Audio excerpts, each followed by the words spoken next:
శైలింగ స్వామి జీవితంలో 280 years life కదా ఆయన జీవించింది. లాస్ట్ 50 ఇయర్స్కు సంబంధించిన జీవిత చరిత్ర ఎవరో అతను రాశాడు. కాళీచరణ్ అతను రాశాడు హిందీలో, బెంగాలీలో రాశాడు, హిందీలో తర్జుమైంది. ఫస్ట్ 50-60 ఇయర్స్ ఆయన గురించి చెప్పిన మాటలు ఆయన చెప్పిన మాటలే రాశాడు. అట్లీస్ట్ 150 ఇయర్స్ మధ్య జీవితం అంతా ఏమైంది, ఎక్కడికి పోయినాడు, ఎక్కడ ఉన్నాడు, ఏం చేశాడు తెలియదు. అట్టి గ్రంథాలు రాయలేదు, ఎవరికి తెలియదు. అసలు ప్రధానమైనది ఏంటంటే 280 సంవత్సరాలు ఎందుకు ఉన్నాడు అని ఉండాలి కదా. ఆయన సిద్ధుడే కదా, పోనీ కావాలంటే ఏదైనా ఒకటి ఎప్పుడైనా ఏ లోకానికైనా వెళ్ళగలిగిన సమర్థుడు, సంపూర్ణుడు ఆయన. ఎందుకు వెళ్ళలేదు ఏమిటి? ఆ టైంకి మొఘల్ సామ్రాజ్యం దాదాపు చివరి దశకు వచ్చేసింది. ఇండియా నిండా మహారాజులు ఉన్నారు, దేశం నిండా చాలా స్వతంత్ర రాజ్యాలు ఉన్నాయి.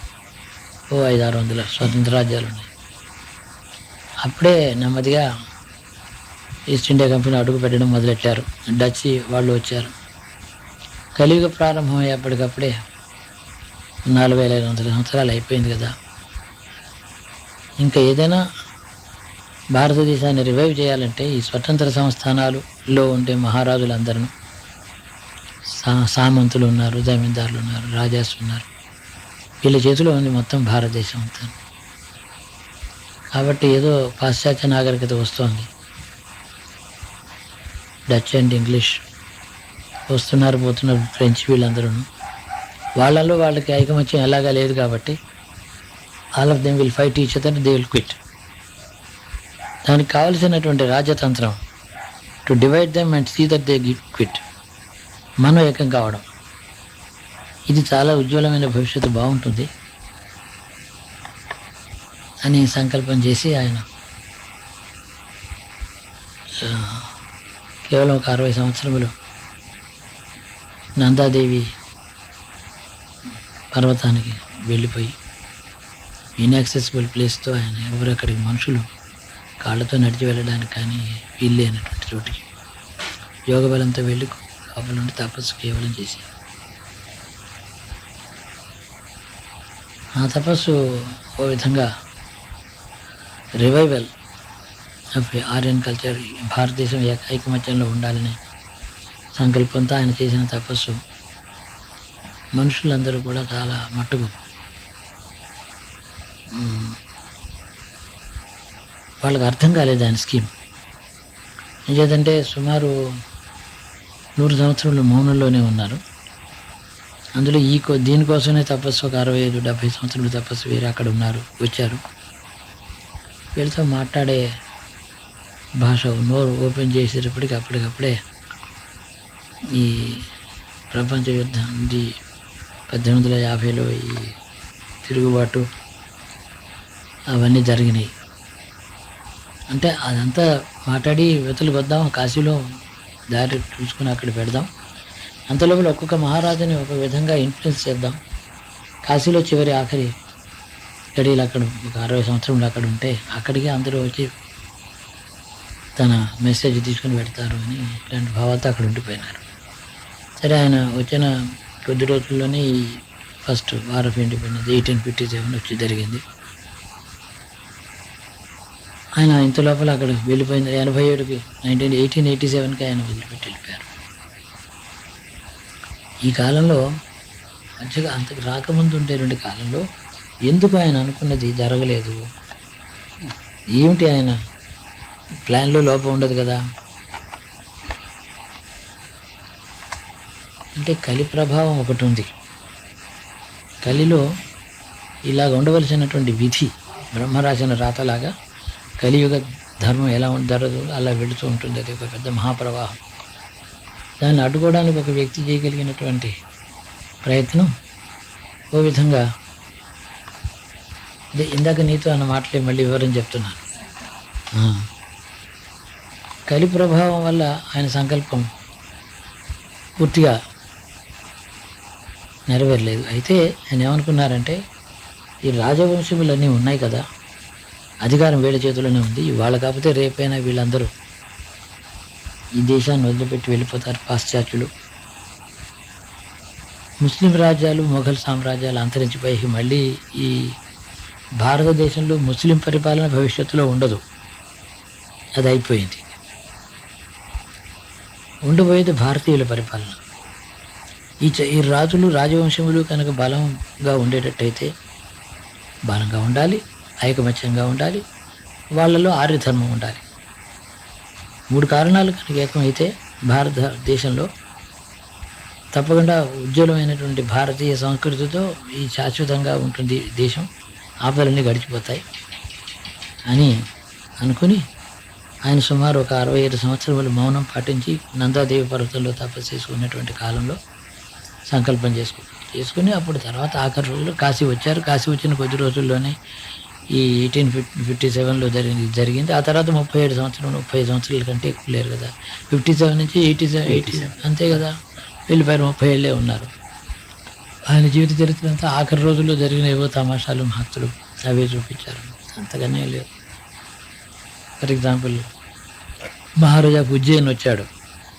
అతను బ్రిటిష్ వాళ్ళకి చాలా స్నేహితుడు.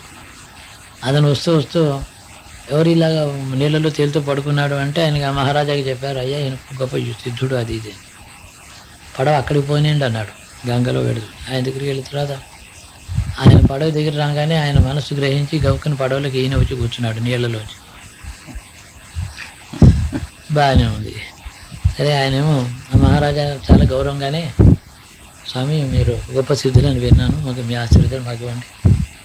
నా చేతిలో ఒక పెద్ద ఖడ్గం ఉంది, దానికి దాని మీద సీల్స్ అవి ఉన్నాయి, రకరకాల స్క్రిప్చర్ దాని మీద రాసి ఉంది, ఏదో టైటిల్స్ లాగా. అదేమిటంటే ఇది మాకు బ్రిటిష్ వాళ్ళు నన్ను గౌరవించి ఇచ్చారు ఈ ఖడ్గం, నేను చాలా సహాయం చేశాను వాళ్ళకి అని ఏదో ఆయన అలాగా అని సరే ఊరుకున్నాడు. మీరు చూడండి చెప్పి ఈయనకి ఇచ్చాడు. ఓహో బాగుంది అని చెప్పి అలా గంగలో పారేశాడు. గంగలో పారేస్తే అని ఆ మహారాజాకి చాలా కోపం వచ్చింది. వాడందరినీ తిట్టాడు. ఎవరో పిచ్చివాడిని తీసుకొచ్చి నాకు మహానుభావుడు అని చెప్పి చూపించారు, నీళ్ళలో తేలితే గొప్పవాడైపోతాడని, చాలామంది తేలుతారు, చాలా మండిపడిపోయినాడు. నేను మౌనంగా కూర్చున్నాడు. సరే ఒడ్డుకు వచ్చేసింది నావ 5-6 నిమిషాల్లో. సరే మండిపడిపోతున్నాడు. నువ్వెవరు అసలు, నిన్ను వెళ్ళనివ్వను, నన్ను ఎందుకు అలా పారేసావు, నా ఖడ్గం నీకు ఇస్తాను, నేను అరెస్ట్ చేస్తాను అని అన్నాడు. సరే అన్నాడు. ఆ గంగలో నీళ్ళు ఇలా తీశాడు. సరిగ్గా 2 ఖడ్గాలు వచ్చాయి, 2 ఒకలాగే ఉన్నాయి.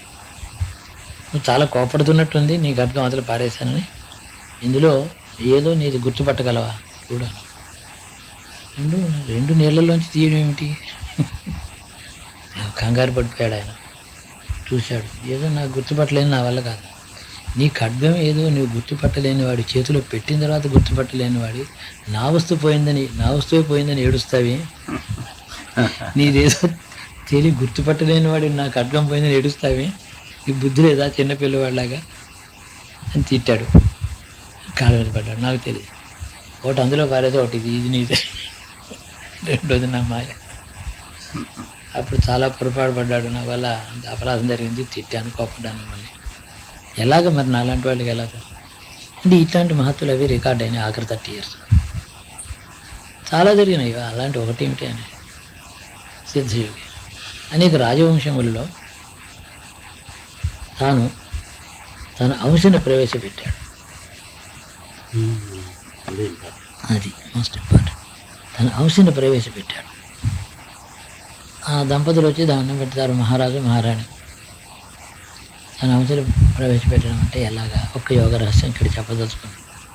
తన లోపల ఉండేటువంటి జీవాత్మ అంకుష్ట పురుషుడు ఉన్నాడే, పరమాత్మ సాన్నిధ్యం కలిగిన అంకుష్ట పురుషుడు ఒకడు ఉన్నాడు.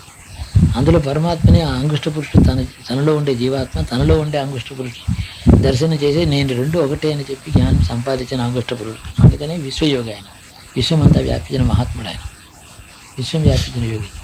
కాబట్టి ఆ అంకుష్ట పురుషుని ధ్యానం లోపల అతడు ప్రతిరూపాన్ని ఒక పండులోకి తీసుకొచ్చి నిక్షిప్తం చేసి ఆ పండు నువ్వు తినమన్నాడు. నువ్వు తిని తన అంశ ఒక పండులో ప్రవేశపెట్టి ఇవ్వడం అంటే రహస్యం ఇది. అంటే కొన్ని సంయోగిక సీక్రెట్స్ చెప్పాలి. దశరథ మహారాజుకి పాయసం యజ్ఞ పురుషుడు ఇచ్చాడన్నారు. యజ్ఞం ఆ రోజుల్లో ఇంకా యజ్ఞంలో పాయస పాత్ర రావడం అనేది అలవాటు ఉంది. అప్పటికి యజ్ఞములు ఇంకా మంత్రములు అన్నీ సజీవంగా ఉన్నాయి, వేద మంత్రములు నిర్జీవం కాలేదు. ఒక రహస్యం చెప్తున్నాను. బుద్ధుడు పుట్టిన తర్వాత ఆయన బలంతో ఆయన బుద్ధుడి యొక్క ఉందా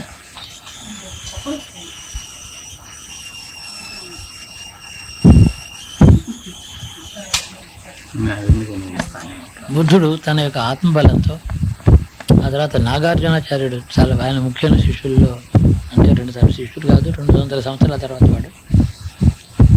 అలాంటి మహాయోగులు వాళ్ళ ఆత్మబలంతో ఓ పని చేశారు.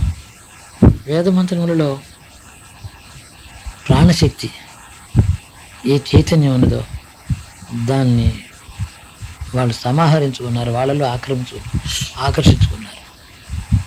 యోగికి ఇవన్నీ సాధ్యమే. మీరు గొప్ప మంత్రబలంతో మీరు సాధన చేస్తూ ఉంటారు. మీ మంత్రం నిర్జీవం చేయగలను నేను ఇక్కడ కూర్చొని, అది ఒక బలం. మంచి పని అని కాదు, యోగికి సాధ్యం. అతడి మంత్రం అతడి సిద్ధించదు. ఏం చేద్దంటే అక్షరములు కాగితం మీద ప్రింట్ అయిన లెటర్స్ చదివితే ఏమాత్రం ఉంటుందో ఆ మంత్రబలం కూడా అలాంటిది. మంత్రబలం ఇంకొకరు ఉపదేశం చేసినప్పుడు అందులో సజీవంగా అందులో మంత్రబలంలో తానే ప్రవేశించి చైతన్యంతో ఛార్జర్ బ్యాటరీ చేతిలో పెట్టినట్టు ఇచ్చేసేయడం. వాళ్ళు తీసుకోగానే సిద్ధిస్తుంటుంది. వాళ్ళు దాన్ని చెప్పించి లక్షల కొద్ది చేయడం ఉండదు. ఒక మంత్రం తీసుకోవడం, చేయించడం, లక్షల కొద్ది సిద్ధి చేసిన తర్వాత సిద్ధి మంత్రం మామూలు పద్ధతి. అలా అక్కర్లేకుండా తాను మంత్రాన్ని సజీవం చేయవచ్చు, నిర్జీవం చేయవచ్చు.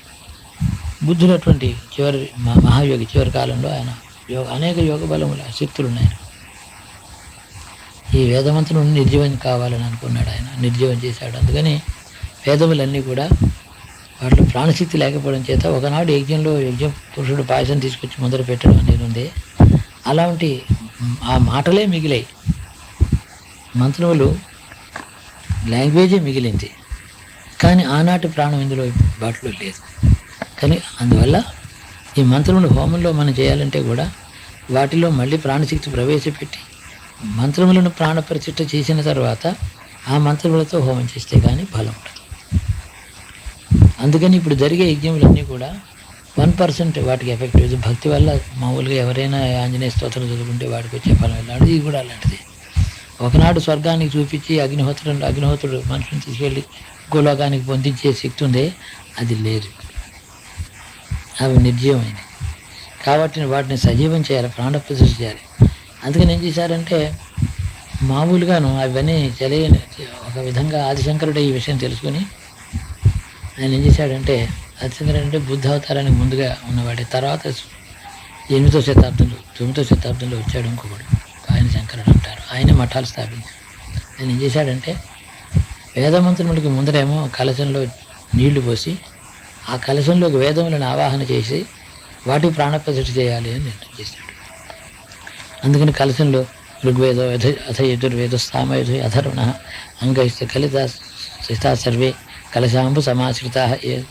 అంగములతో సహా వేదమంత్రములన్నీ 4 వేదములు ఈ కలశాంబులు అంటే కలశంలో ఉండే నీళ్లను ఆవహించును కాక అని ఒక మంత్రం చదవడం, దాని మీద అసునీతి అని మళ్ళీ ప్రాణప్రతిష్ఠ చేయడం, ఆ నీళ్లు తీసుకోవడం. వాక్కులో మంత్రానికి శక్తి లేదు కాబట్టి జలమందు ప్రవేశపెట్టించి వేదములు రావాలని ఆ సంప్రోషణ చేస్తూ వేదములను పఠించడం చేత ఇదంతా చాలా తర్వాత వచ్చిన రిపేర్ వర్క్.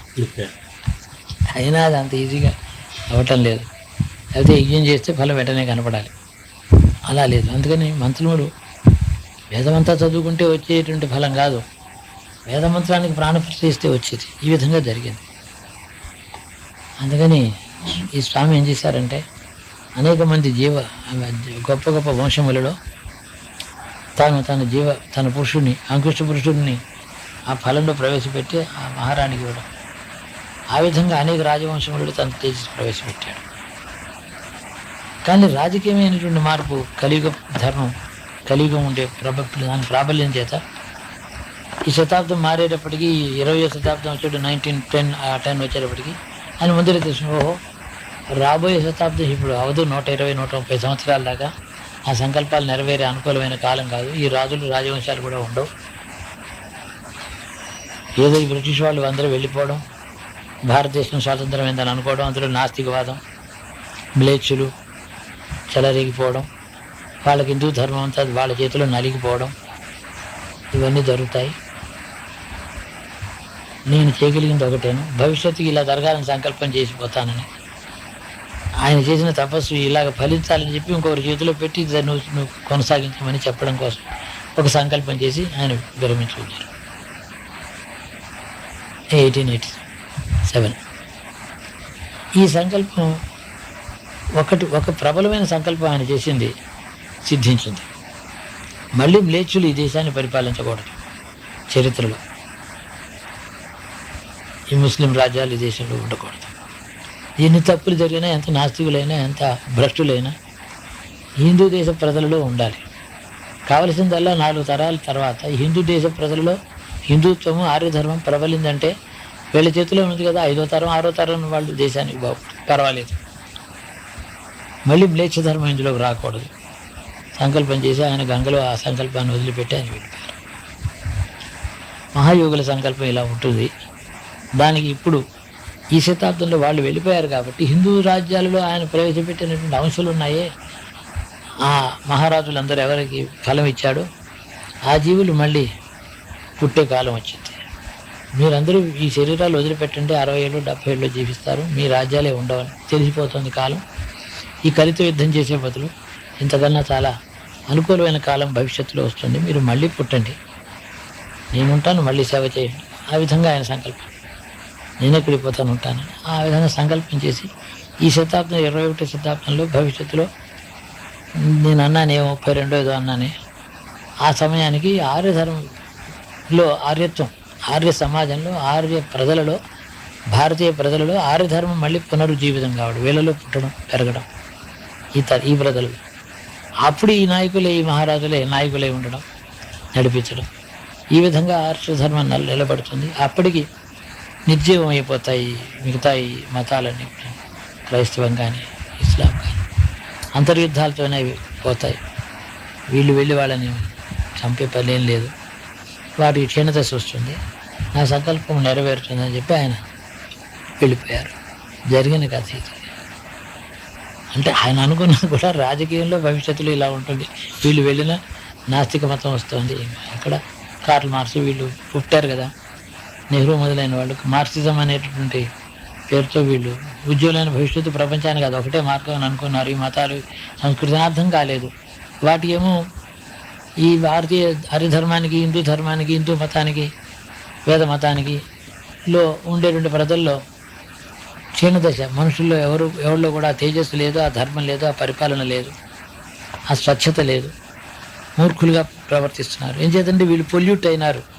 ఈ ముస్లిం రూలు 5, 6, 7, 8 శతాబ్దాల అప్పటికి గడిచిపోయింది. కానీ ఈ తరాలు వీళ్ళు బాగుపడరు. 4 తరాల తర్వాత వీళ్ళు బాగుపడతారు, వాళ్ళు క్షీణిస్తారు. నేను అనుకున్నాను, నేను ఏ జీవుల్లో నేనే ప్రవేశించాను, వాళ్ళు నాయకులు అవుతారని ఈ విధంగా ఒక సంకల్పం చేశారు. ఆ సంకల్పం అన్నమాట ఇప్పుడు మనం రోజు వాచ్ చేస్తున్నది, లోపల ఎప్పుడు ఆలోచన జరుగుతున్నటువంటిది. ఈ కథ ఏదో ఆడియన్స్లో కూర్చొని స్టేజ్ మీద కథ జరుగుతుంటే చూస్తున్నట్టు మనం చేయవలసినటువంటి పాత్ర ఏదైనా ఉంటే యథాశక్తిగా కొంచెం చేయడం అనేది జరుగుతుంది. దాంట్లో భాగంగా ప్రతి ఏ పని చేసినా, ఏ మాట మాట్లాడినా, ఏ పేపర్లో లెటర్ రాసినా, ఏం చేసినా, ఓ వ్యాసం రాసినా అన్నీ కూడా దాంట్లో చిన్న చిన్న స్ట్రాండ్స్, ఇవి పెద్ద ఫ్యాబ్రిక్ ఒకటి అల్లాలి, అందులో చిన్న చిన్న స్ట్రాండ్స్, దారాలు, ఒక దారం వేసుకుంటూ ఓ డిజైన్ నిర్మాణం చేసుకుంటూ ఫుల్ ఫ్యాబ్రిక్ అవ్వడానికి ఎంత టైం పడుతుందో అంతవరకు చేస్తూ ఉంటాం. ఇది మన సంకల్పం.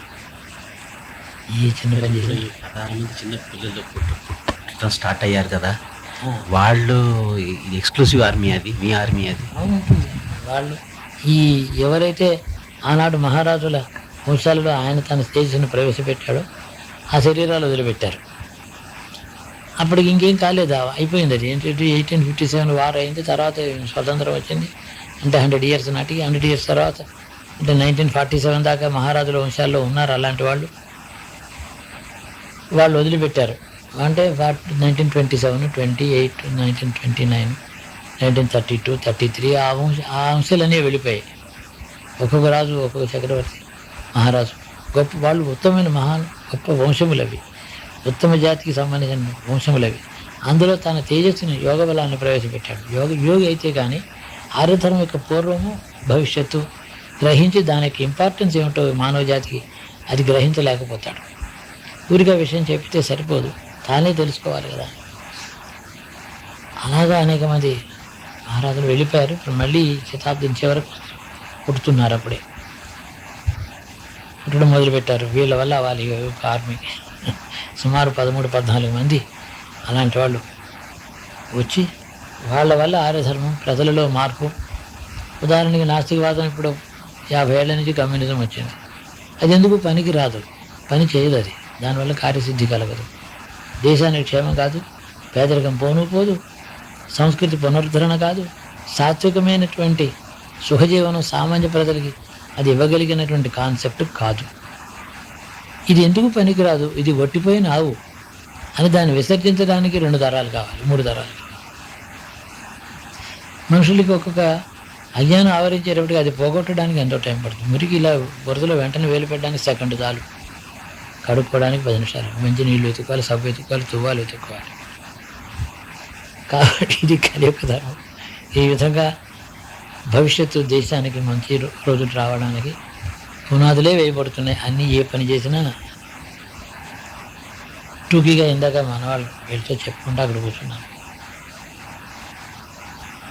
మహారాజు ఫోటో ఉంటే ఆయనకి చూపించి ఎవరైనా అంటే మహారాజా రామ్ సింగ్ ఆఫ్ జైపూర్, ఆయన ఫోటోగ్రఫీ, ఆయనకు 1000 రకాలైన ఇంట్రెస్ట్. ఆయనకి ఒకటి కాదు, సంగీతం, సాహిత్యం, వేద పోషణ, నాటక కళలు, వాటి పోషణ, ఫోటోగ్రఫీ, దాన్ని పట్టుకుని దాన్ని బాగా దాని మీద ఇంట్రెస్ట్, మ్యూజియం పెట్టడం, ఇలాగా ఆయన అనేక రకాలుగా చేశాడు. ఇది అలాంటి వ్యక్తుల్ని చేతనంటే ఆయన తండ్రికి అప్పుడే ఆయుర్దాయం అయిపోయింది, ఇంకా సంతానం వచ్చే యోగం లేదు అని చెప్పాడు. మహారాజా, నీ సంతానం పొందే యోగం నీకు యోగ్యత లేదు, నేను ఇస్తున్నాను, ఇదిగో ఈ ఫలం, నీ కొడుకు పుడతాడు, వెంటనే నువ్వు వెళ్ళిపోతావు అని. సంవత్సరం పిల్లవాడుగా ఉండి తండ్రి పోయినాడు. మహారాజా రామ్ సింగ్ తండ్రి, రామ్ సింగ్ ది సెకండ్ ఆయన తండ్రి పోయినాడు. 18 నెలలు పిల్లవాడికి పట్టాభిషేకం చేశాడు. ఇలాగే ఎన్నో జరిగినాయి. కూచ్బిహార్లో, అక్కడ జైపూర్, అన్ని రాజవంశములలోనూ ఆయన ఆశీర్వదనం ఇచ్చాడు. అప్పటికి కాలం అనుకూలంగా లేకపోవడం చేత ఆనాడు చేసిన పని 150 సంవత్సరాల తర్వాత ఫలించబోతుంది. ఒక మహాయోగి సంకల్పం అలా ఉంటుంది. అతడికి ఈశ్వరుడే, అతడు ఈశ్వరుని భిన్నం కాదు. సముద్రంలో ఒక వేవ్ ఉంది, ఒక కెరటం ఉన్నది. ఆ వేవ్ వేరును సముద్రం వేరుని ఎట్లా అంటాం? అది ఒకటే. కాబట్టి అందులోంచి ఒక పెద్ద అలా తరంగం, ఈ మొత్తం విశ్వవ్యాప్తం. అంటే విశ్వం అంటే ఇక భూమి కాదు, భూమి ఒకటే కాదు, 9 ప్లానెట్స్ ఉన్నాయన్నాం, సూర్యుడు ఉన్నాడు, నక్షత్ర మండలం ఉంది, అనంతమైన ఆకాశం ఉంది, బ్రహ్మాండమైనటువంటి సృష్టి ఉంది. ఈ సృష్టి, బ్రహ్మాండం అనే సృష్టి ఉంది, దాని అంతలా వ్యాపించి బ్రహ్మాండం అవతలు కూడా వ్యాపించేటువంటి ఒక మహా గొప్ప అత్యద్భుతమైనటువంటి మహా చైతన్యంలో ఆ సముద్రంలో ఇతడు కెరటం, ఈ చిన్న సముద్రం కాదు, దాంట్లో కెరటం ఇతడు. విశ్వవ్యాప్తమైన ఈశ్వరుడు అనే మహాసముద్రంలో ఒక అంశ ఇతడు, అందులో భాగం అతడి కాన్షియస్నెస్ దాంతో లింక్ అయి ఉంటుంది. అతడి సంకల్పాలు అంటే ఇవాళ కాకపోతే రేపు చేద్దామని మనం అనుకుంటాం కదా, అలాగా 150 సంవత్సరాలు అంటే పర్వాలేదు, 200 సంవత్సరాలు అంటే వాళ్ళ దృష్టిలో ఏమీ కాదు, యోగి దృష్టిలో ఏం కాదు. కావలసింది ఏంటంటే శాశ్వతంగా ఉండాలి, పునరుజ్జీవనం, మళ్ళీ పునర్వ్యవస్థ కావాలి.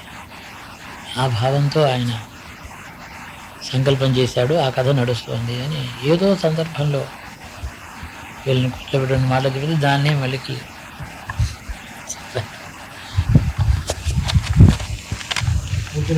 వీరికి ఏదో ఇంపార్టెంట్ మెసేజ్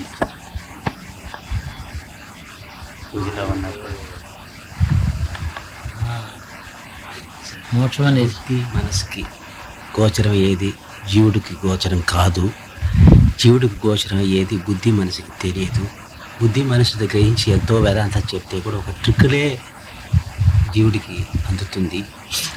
నిన్న అక్కడ చూసాం కదా, వాళ్ళందరికీ బుద్ధి మనసుకి తెలియలేదు కానీ వాడు జీవుడికి ఒక ఎడ్యుకేషన్ వచ్చింది అని నిన్న ఉదయం జీవుల్లోకి ప్రవేశించింది ఈ తేజస్సు అనేది. లోపలికి మెసేజ్ ఒకటి ఉంది, చప్పుని స్థితిగా వదిలిపెట్టండి, ఎందుకు నరకం చప్పుని వెళ్ళిపోండి, చాలు మీకు పనిష్మెంట్. మామూలుగా కాలు చెయ్యి కన్ను బుద్ధి తెలివి సుఖంగా పుట్టండి, ఇక ధర్మానికి గుర్తుపెట్టుకోండి, ఇదిగో ధర్మం గుర్తుపెట్టి నేను చెప్తున్నాను, ఇదే ధర్మం.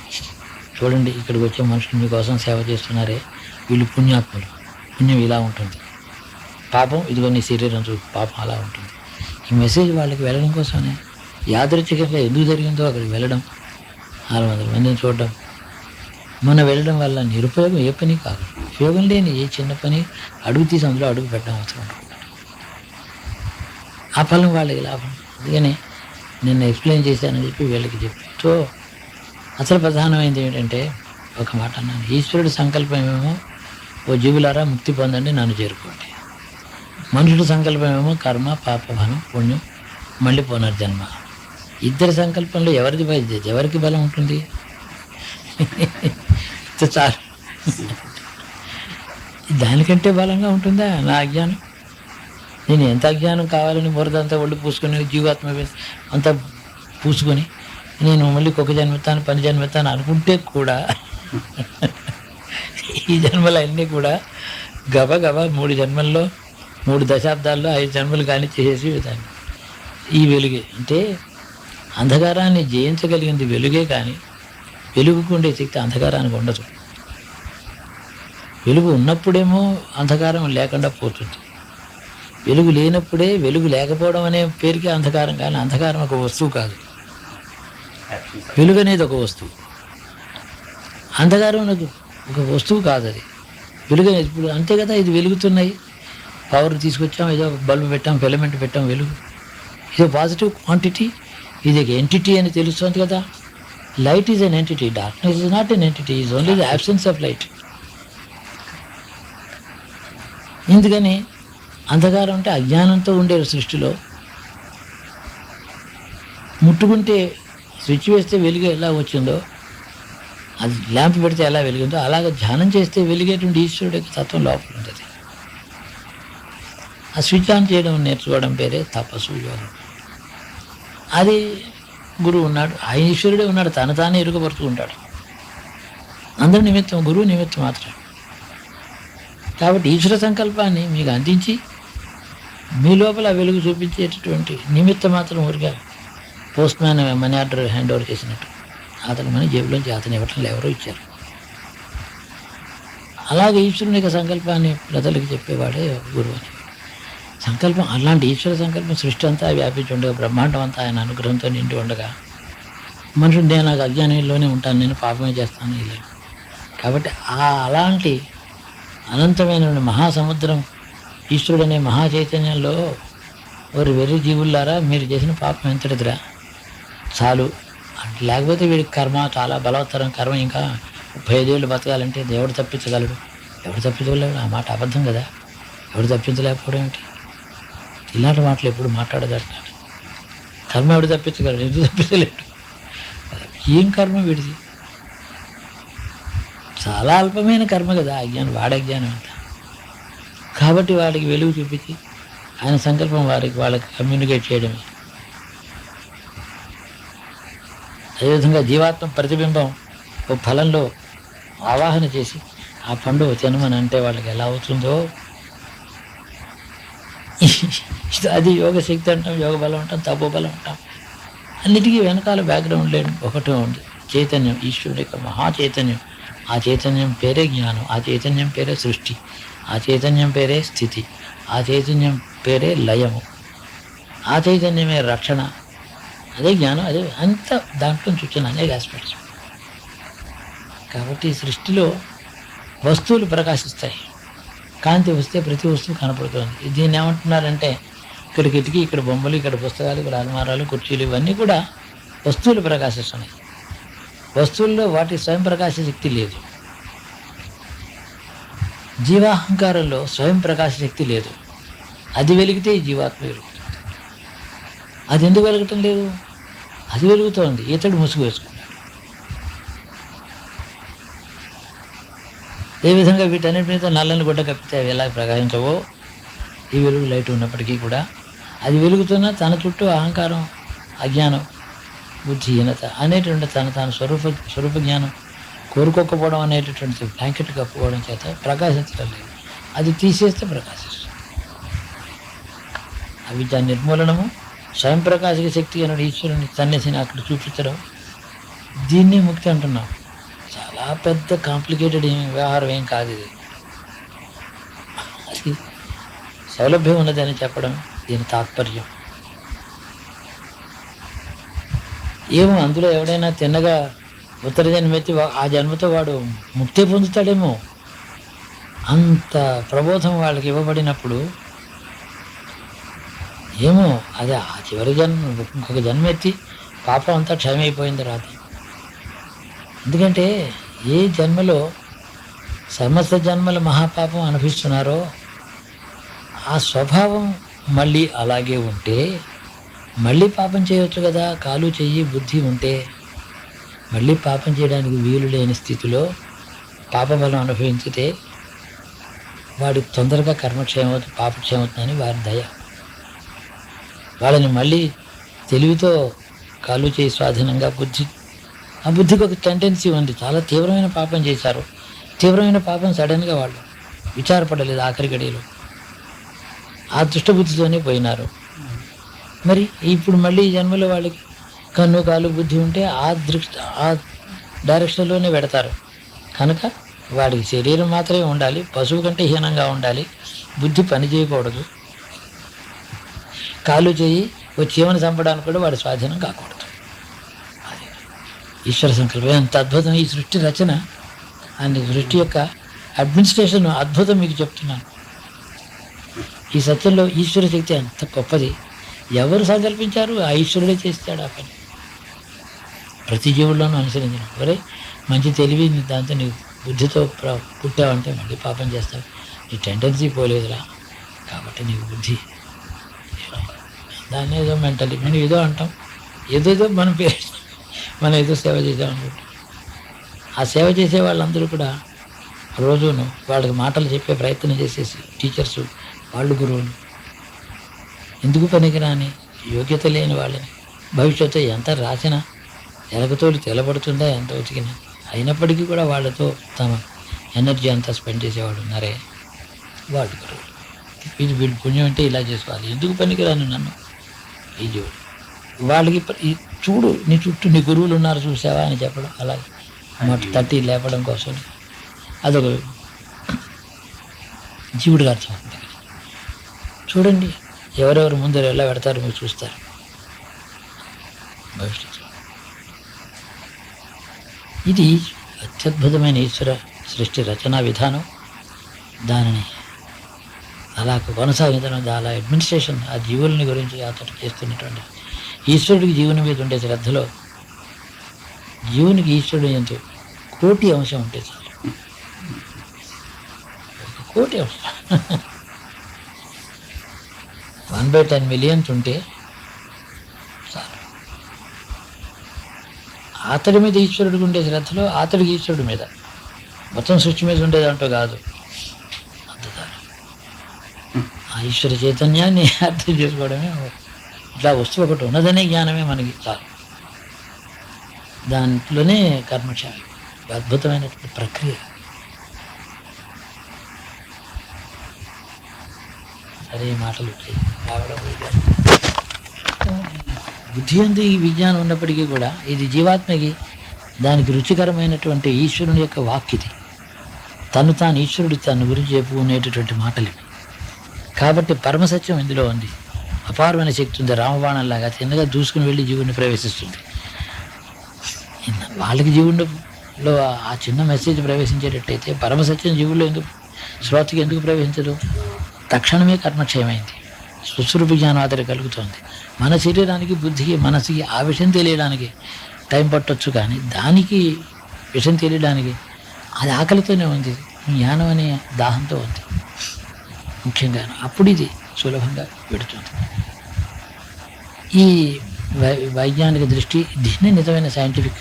ఇదంతా సైంటిఫిక్గా మాట్లాడుతున్నాం, మనం లాజికల్గా మాట్లాడదాం. ఏ లాజిక్ మీద ఆధారపడి సైన్స్ అంతా డెవలప్ అయిందని ఈ ప్రపంచం అంతా ఈ నేడు విశ్వసిస్తుందో ఆ లాజిక్లో మాట్లాడవలసి వస్తుంది. కాబట్టి ఈ విషయం వాళ్ళకి తెలిసిన తర్వాత మాట్లాడి వాళ్ళకి అంత సులభంగా అర్థమైతే వివేకం ఉన్న వారికి, కోరిక ఉన్నవారికి ఎందుకు అర్థం కాదు అని వాళ్ళతో కంపేర్ చేస్తే ఇది అంతే ఇంకా ఈజీలీ పాసిబుల్. ఎంత స్ట్రాంగ్గా పెడుతుందో అది కూడా చెప్తుంది. ఇప్పుడు మా మూర్తి గారు కూడా పొద్దున ఆశ్చర్యం, ఏమిటి అద్భుతంగా ఉంది, మాత్రం అక్కడే ఉంది, ఎవరు దాని గురించి చెప్పలేదు, ఏమిటి ఈ రివిలేషన్ ఏమిటి, మానవ జాతికి ఫస్ట్ టైం వచ్చింది ఆయన పాప ఆయన ఆశ్చర్యపోతున్నాడు. అంటే ఒక మంత్రం చాలా విషయం అందులో మనుషులకి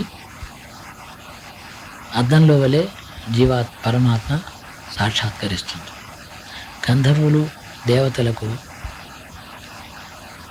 పొగలో దాక్కున్న దీపంలో మధ్యలో వెలుగుతున్న దీపం వలె, చుట్టూ పొగ చేత ఆవరించబడిన దివ్య దీపం వలె వాళ్ళకి కనిపిస్తుంది.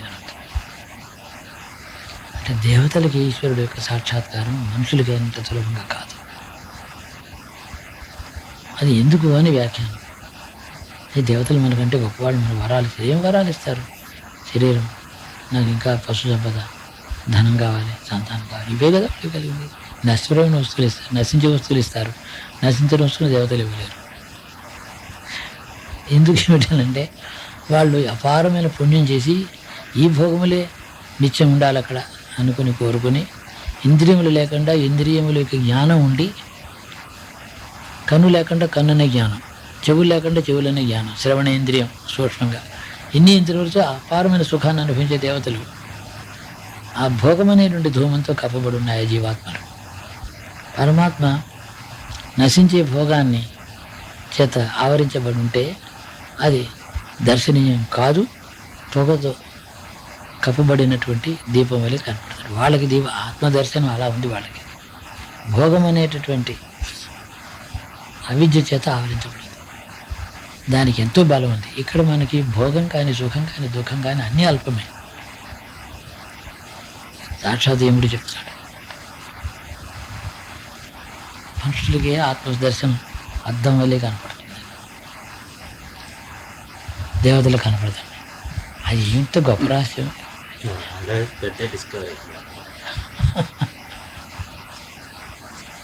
భోగమే కోరుకుని కండిషన్డ్ లివింగ్లో ఉన్నాయి ఆ జీవులు. భోగం కోరుకుని అక్కడికి వెళ్ళారు, యజ్ఞం చేశారు, దానం చేశారు, పశువులు దానం చేశారు. ఏం కావాలి? స్వర్గం స్వర్గం స్వర్గం. అంటే ఇక్కడ భోగాలు ఈ శరీరంతో అనుభవించగలిగినటువంటి భోగాలు ఎంత ఉన్నాయంటే ఈ శరీరం సరిపోవటం లేదు. ఎంతో పుణ్యం చేసినా, ఎంతో ధనం ఉన్నా శరీరం నిలబట్టం లేదు. ఉన్న కాలంలోనే దాని శక్తి ఉడిగిపోతుంది, తింటే అజీర్ణం, వార్ధక్యం, ఈ విధంగా. ఎందుకు భోగాలు? కాబట్టి భోగాలు ఉంటే నేను ఉండాలి కదా. కాబట్టి భోగాలు, అనంతమైన భోగాలు, అనంతమైనటువంటి ఆయుర్దాయం రెండు కావాలని కోరుకోవడం చేత ఆ కోరిక వాళ్ళని బైండింగ్ చేస్తూ అక్కడ వాళ్ళ చుట్టూ తెల్లని మబ్బులతో ఆవరించబడినటువంటి పరమాత్మ వస్తూ వాళ్ళ దర్శనమే కాదు అని చెప్తున్నాడు. ఎంత అద్భుతమైనటువంటి ఈ సీక్రెట్ అందులో మంత్రంలో ప్రత్యక్షంగా ఉంది. నేను ఎక్కడి నుంచో పట్టరాలి. అందుకే నేను చాలా ఆశ్చర్యపోతున్నా, కళ్ళము నీళ్ళు వస్తున్నాయి.